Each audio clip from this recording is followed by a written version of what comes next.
আমরা চোখ দিয়ে যা দেখি তা সবসময় সত্যি হয় না। ঠিক তেমনি আমরা যা অনুভব করি সেটাও অনেক সময় ভুল হয়। আমরা আমাদের এই চোখ দিয়ে এই সূর্যকে প্রতিদিন প্রদক্ষিণ করতে দেখি, অথচ বাস্তবটা সম্পূর্ণ বিপরীত, তাই না? আমরা মাথার উপর আকাশ থেকে বলে আকাশটাকে উপরে এবং পৃথিবীকে নিচের দিকে মনে করি, অথচ সত্যি হলো বাস্তবে কোনো উপর নিচ নেই। আকাশ পৃথিবীকে চারিদিকে ঘিরে রয়েছে। রঙের জগৎ আরও বেশি ইলিউশন, গোটা দুনিয়া রঙের ভুবন, আলোর রিফ্লেকশন। আলো নেই, রঙও নেই।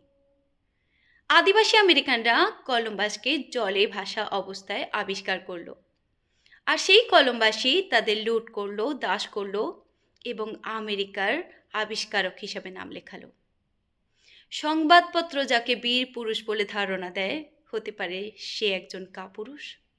কোনো প্রেমিক হতে পারে বড় প্রতারক, সে যে সব থেকে দানবীর সে হতে পারে আত্মীয় স্বজনদের সম্পদ লুণ্ঠনকারী।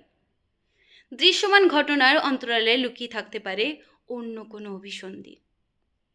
আর যে কোনো খ্যাতি প্রতিপত্তির আড়ালে রয়ে যায়, হয়তো বা হতে পারে সে কোনো অভাগা দুস্থ নিপীড়িতের আশা ভরসা। তাই সত্য বড় কঠিন, সঠিক সত্য জানা আরও বেশি কঠিন। সেজন্য কোনো কিছু বাহ্যিকভাবে বিচার করে সিদ্ধান্তে পৌঁছানো বড়ই শিশুসুলভ আচরণ। কে বলতে পারে আমি সব সত্যটা বুঝে ফেলেছি? আমি সব কিছুই জানি না, এটাই সত্য। আমাদের অজ্ঞতার জন্য আমরা আমাদের মতামত নিয়ে গর্বিত থাকি। আমরা কবে বুঝবো যে আমরা যা জানি তা আসলে কিছুই না জানার সমান? যদি আমরা জানতাম আমাদের অজ্ঞতা, বুঝতাম, তবে আমাদের হৃদয়ের দয়া, ভালোবাসার দরজা খুলে যেত। এ পৃথিবীর প্রতিটি মানুষ তখন সহমর্মিতার সাথে ভালোবাসার অনুরণনে, সৌহার্দ্যের বন্ধনে এ পৃথিবীতে একসাথে বেঁচে থাকতে পারত।